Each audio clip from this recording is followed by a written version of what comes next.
यजुर्वेदे अथाविंशोऽध्यायः। ॐ क्षत्रस्य योनिरसि क्षत्रस्य नाभिरसि माहिंसि माहिंसि स्वाहा। ॐ निशसादहुतव्रतो वरुणस्य साम्राज्याय सुक्रतुः मृत्योपाहि विद्योत्पाहि स्वाहा। ॐ देवस्य त्वा सवितुः सविष्णो बाहुभ्याम् कृष्णो हस्ताभ्याम् अश्विनोर्वैशल्येन तेजसा ब्रह्मवर्चसायाभिषिञ्चामि सरस्वत्यै वैषज्येन वीर्यायानाद्यायाभिषिञ्चामीन्द्रस्येन्द्रियेण बलाय श्रियै यशसेऽभिषिञ्चामि। ॐ कोऽसि कथमोऽसि कस्मै त्वाकाय त्वा शुश्लोकसुमङ्गलसत्यराजन्। ॐ शिरोणे श्रीर्यशो मुखं द्विषीयेषाश्च श्वश्रोणि राजा मे प्राणो अमृतं सम्राट् चक्षुर्विराट् श्रोत्रं स्वाहा। ॐ जिह्वा मे भद्रं वामहो मनो मन्यो स्वराट् भागो मोदाङ्गुलीरङ्गानि मित्रं मे सह। ॐ बाहु मे बलमिन्द्रियं हस्तो मे कर्मवीर्यम् आत्मा क्षत्रं मम। ॐ वृष्टिर्मे राष्ट्रमुदरमंसो ग्रीवाश्च श्रोणि ऊरुवरत्नी जानुनी विशोमेङ्गानि सर्वतः। ॐ नाभिर्मे चित्तं विज्ञानं पायुर्मे कचितिर्भसत् आनन्दनन्दावाण्डौ मे भगा सौभाग्यं प्रसः। जङ्घाभ्यां पद्भ्यां धर्मोऽस्मि शिराजा प्रतिष्ठितः। ॐ प्रतिक्षत्रे प्रतिष्ठामि राष्ट्रे प्रत्यश्वेषु प्रतिष्ठामि गोषु प्रत्यङ्गेषु प्रतिष्ठाम्यात्मन् प्रतिज्ञानेषु प्रतिष्ठामि पुष्टे प्रतिज्ञावा पृथिव्योः प्रतिष्ठामि यज्ञे। ॐ त्रया देवा एकादश त्रयं स्त्रिंशाः सुरादश बृहस्पति पुरोहिता देवस्य सवितुः सर्वे देवा देवैरवन्तु माम्। ॐ प्रथमा द्वितीयै तृतीयाः सत्येन सत्यं यज्ञेन यज्ञो यजुर्भिर्यजोंषि सामभिः सामान्यरुचा पुरोनुवाक्यायाज्ञाभिर्याज्ञा वषट्कारैर्वषट्कारा आहुरिराहुतयो मे कामा समर्दयन्तु भूः। ॐ लोमानि प्रयतिर्मम त्वम् आनतिरागतिः मां समाहुपनतिर्वस्वस्ति मज्जाम आनतिः। ॐ यद्देवा देवहेणनं देवसश्चक्रुमावयम् अग्निर्मा तस्मादेन सो विश्वामुञ्चन्त्वं हसः। ॐ यदि दिवा यदि नक्तमेनासि चक्रुमावयम् वायुर्मा तस्मादेन सो विश्वान्मुञ्चन्त्वं हसः स्वाहा। ॐ यदि आग्रद्यदि स्वप्नयेनांसि चक्रुमावयम् सूर्यो मा तस्मादेन सो विश्वान्मुञ्चन्त्वं हसः। ॐ यद्ग्रामे यदरण्ये यत्सभायां यदिन्द्रिये यच्छूद्रे यदर्ये यदेनश्चक्रुमावयम् तदेकस्याधिधर्मणि तस्यावयजनमसि। ॐ यदा भो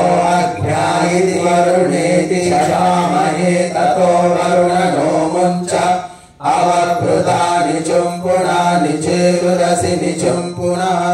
अवदेवै देवकृतमेनो यक्ष्मत्यैर्मत्यकृतं पुरुरावणो देवरिषस्पाहि ॐ समुद्रे ते हृदयमस्वन्तः सन्त्वाविशकोशधीरुतापः दुर्मित्रियापौषधयः सन्तु दुर्मित्रियास्तस्मै सन्तु यो वेष्टियं च वयं द्विष्मः ॐ नृपदादिवामुजाना सिन्नासादो मलादिव भूतं पवित्रे देवाजमावशुन्धन्तु मैनसः ॐ उद्भयं तमसस्तरिस्वः पश्यन्त उत्तरं देवं देवत्रा सूर्यमगन्मज्योतिरुत्तमम् ॐ अपो अद्यान्वचारिषं रसेन समसृक्ष्महि भयस्वानग्नागमं तं मासं सृजवर्चसा प्रजया च धनेन च ॐ येयोऽसि धीमहि समिदसि येयोऽसि तेजोमयि देहि समाववर्ति पृथिवी समुषाः समसूर्यः समं विश्वमिदं जगत् वैश्वानर ज्योतिर्भूयासं विभून् कामान् यष्णवै भूः स्वाहा ॐ अभ्यादधामि समिदमग्ने व्रतपते त्वयि रतं च श्रद्धां चोपैमीन्धे पादीक्षितोऽहम् ॐ यत्र ब्रह्म च क्षत्रं च सम्यं चौचरतसः ते लोकं पुण्यं प्रत्येशं यत्र देवाः साधिनः ॐ यत्रेन्द्रश्च वायुश्च सम्यं चौचरतसः तं लोकं पुण्यं प्रत्येशं यत्र सेदिर्न विद्यते ॐ अंशुनादे अंशुरुच्यतां पुरुषापरो गन्धस्ते सोममवतु मदाय रसो अच्युतः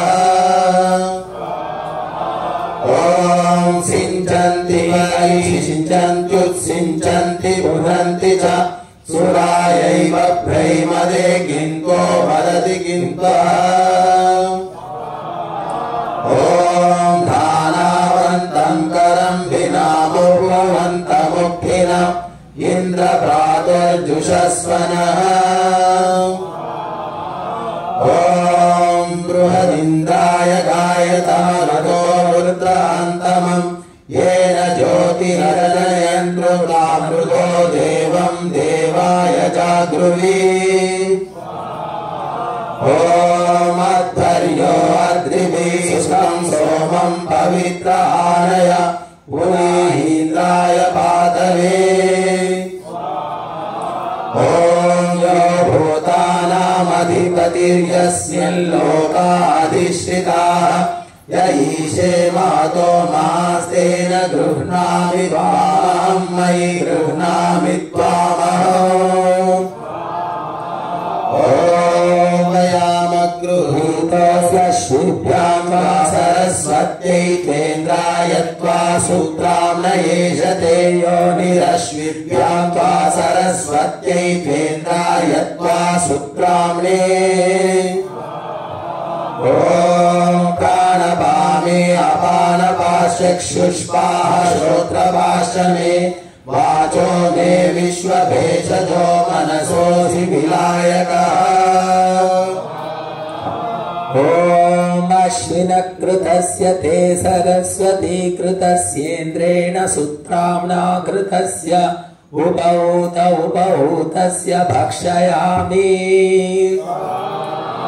ॐ समिद्ध इन्द्र उषसामनीके पुरोरुचा पूर्वकृत्वा वृधानः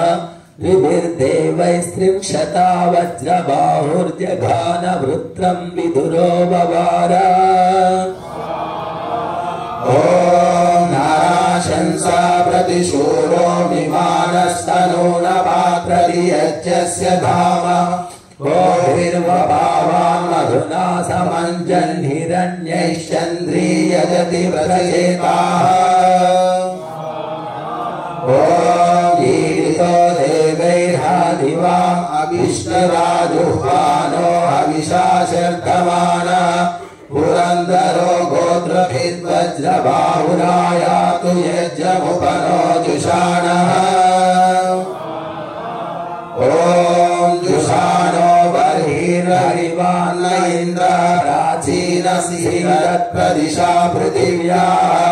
पुरुप्रदाः प्रथमानं स्यो नमादित्यैरक्तं वसुभिः सजोषाः ॐ इन्द्रं दुरातवश्यो धावमाना वृषाणं यन्तु जनया सुपत्नीः द्वारो देवी विदुतो विश्रयन्तां सुवीरा वीरं प्रथमानामहोभिः ॐ उषासानक्ता ब्रुवती ब्रुवन्तं पयस्वती सुदुघे शूरमिन्द्रं तन्तुं दतं पेशसा संवयन्ती देवानां देवं यजता सुरुक्मे ॐ दैव्यामिमानामनुषा पुरुद्रा होतारामिन्द्रं प्रथमासुवाच मूर्धन्यज्ञस्य मधुना दधाना प्राचीनं ज्योतिर्हविषा वृधातः ॐ तिस्रो देवीर्हविषा वर्तमाना इन्द्रं जुषाणा जनयो न पत्नीः अच्छिन्नं तन्तुं पयसा सरस्वतीया देवी भारती विश्वतुर्तिः ॐ त्वष्टाददक्षुष्वमिन्द्राय वृष्णिपाकोतिष्ठुर्यशसे पुरूणि वृषाय दश्वशर्षणभूरि एतामूर्धन्यज्ञस्य समनक्तु देवान् ॐ वनस्पतिरवसृष्टो न पाशैस्मन्या समञ्जञ्चमिता न देव इन्द्रस्य हवैर्यधरं वृणानः स्वदाति यज्ञं मधुना घृतेन ॐ स्तोकानामिन्द्रं प्रतिशूर इन्द्रो वृषाय मानो वृषभस्तुराशात् भृतवृषा मनसा मोदमानाः स्वाहा देवामृतामादयन्ताम् ॐ आयाद्विन्द्रो वसौपनह्यस्तुता समादस्तु शूरः वावृधानस्तविशीर्यस्य पूर्वीद्योर्नक्षत्रमविभूतिपुष्यात् ॐ आन इन्द्रो दुराधान आसादभिष्टकृतवसेयासदुग्रः ओदिष्टेभिर्युपतिर्वज्रबाहुः सङ्गे समस्सु कुर्वणि कृतन्योन् ॐ मान इन्द्रो हरिभिर्यात्वच्चार्वाचीनो वसेराधसे च तिष्ठादिवज्री मघवा विरक्षीमज्जमनुनो वाजसादौ ॐ दातारमिन्द्रमवितारमिन्द्रं हवे हवे सुहवं शूरमिन्द्रं भयामि शुक्रं पुरुहूतमिन्द्रं स्वस्ति नो मघवा धात्विन्द्रः ॐ इन्द्रसूत्रामास्वावोभिः सुमृडीको भवतु विश्ववेदाः बाधतां द्वेषो अभयं कृणोतु सुवीर्यस्य पतयः स्याम ॐ तस्य भयं सुमतो यज्ञस्यापि भद्रे सौमनसे स्याम ससूत्रामास्वा इन्द्रो अस्मे अराचिद्वेषः सनुतुर्युयोतु ॐ आमन्त्रैरिन्द्र हरिभिर्याहि मयूररोमभिः मात्वा केचिन्नियमन् निम्नपाशिनोति धन्वेन तां ॐ ये वेदिन्द्रं वृषणं वज्रबाहुं वसिष्ठासो अभ्यर्चन्त्यर्कैः सनस्तुतो वीरभद्रादु गोमद्यूमं पाद स्वस्तिभिः सदा नः ॐ सवितो अग्निरश्विना तप्तो धर्मो विराट्सुतः दुहे धेनो सरस्वती सोमा शुक्रमिहेन्द्रियं स्वाहा ॐ तनोपाभिषजे सुतेष्विनो भा सरस्वती मध्वा रजांसीन्द्रियमिन्द्राय पतिभिर्वहान् ॐ इन्द्रायेन्दुं सरस्वती नराशंसेन नग्नम् अधातामश्विना मधुभेषजं विषदासुते ॐ आयुर्भाना सरस्वतीन्द्रायेन्द्रियाणि वीर्यम् इडाभिरश्विना विषं समोर्जं सरयुं ददुः स्वाहा ॐ अश्विना नमुचे सोमं शुक्रं परिश्रुता सरस्वती तमा भरद्वर्षेन्द्राय पातवे ॐ कवश्योणावचस्वतीरश्विभ्यां न दुरोदिशः इन्द्रो न रोदसी मुभे दुहे कामान् सरस्वती ॐ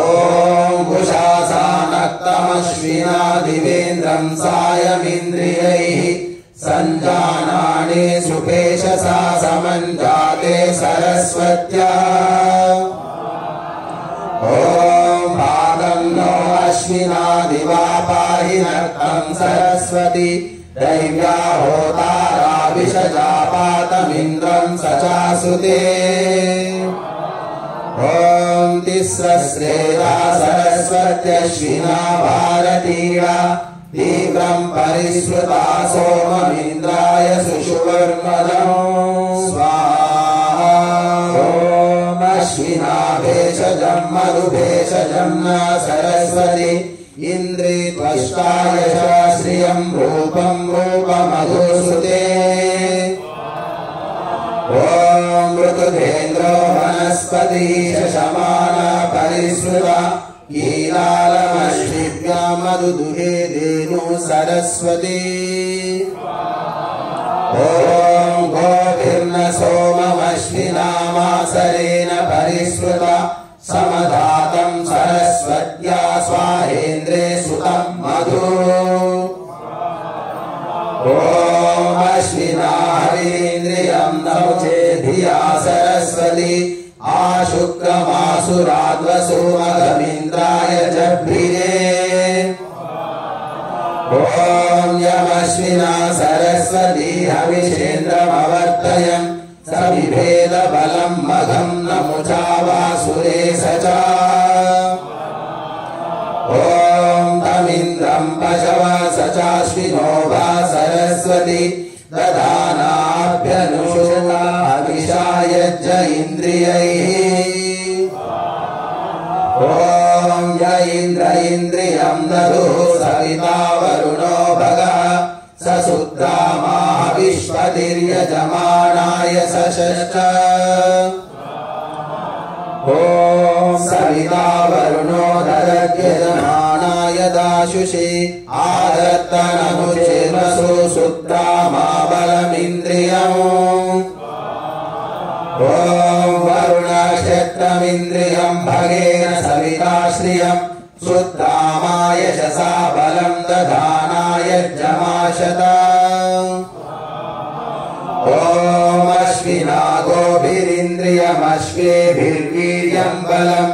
अविषेन्द्र सरस्वती यजमानमवर्धयन् ॐ नानासत्या सुपेशसा हिरण्यवर्तनी नर सरस्वती हविष्मतीन्द्रं कर्मसुहोवर ॐ ताभिषजा सुकर्मणा सा सुदुघा सरस्वती सरुद्राः शतक्रतुरिन्द्राय दधुरिन्द्रियम्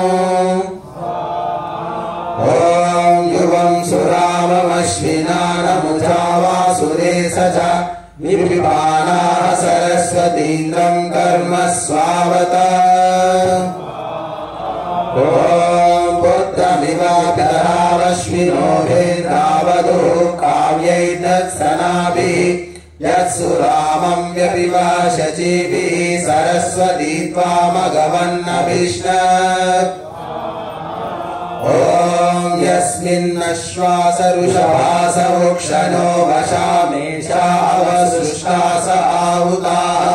कीलालपे सोमपृष्ठाय वेदसे मृदामतिं जनय चारुमग्नैः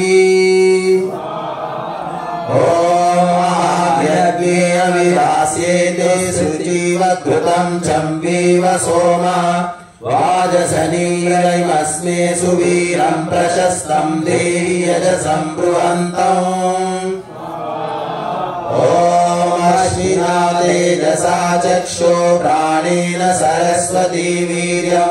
वाजेन्द्रो बलेनेन्द्राय दधुरिन्द्रियम् ॐ गोमदोषुणा सत्याश्वावद्यातमश्विना वर्ती रुद्रा नृपायम् ॐ नायत्परो नान्तरा आददः शत्रुषन्वसु दुष्यसो मर्त्यो रिपुः ॐ तान आवोढमश्विना रहिं पिशङ्गसन्दृशम् धिष्ठावरिवो विदम् ॐ पावकारण सरस्वती वाजेभिर्वादिनीवति यज्ञं वष्टुभिया वसुः ॐ चोदयित्रीषु नृतानां चेतन्ति सुमतीनां यज्ञं तदे सरस्वती ॐ महोर्न सरस्वती प्रचेतयति केतुना धियो विश्वा विराजति ॐ इन्द्राय हि चित्रभानो नुता इमे वायवः अन्वीभिस्तना भूतासः ॐ इन्द्राय हि धियेषितो विप्रजूतः सुतावतः उपब्रह्माणि वाघतः ॐ इन्द्राय हि तूतुजान उपब्रह्माणि हरिवः सुते ददश्वनश्च नः ॐ अश्विनाभिगता मधु सरस्वत्या सजोषसा इन्द्रसूत्रामावृत्रः जुषन्तां सौम्यं मधु स्वाहा इति 20ोऽध्यायः इति यजुर्वेदे।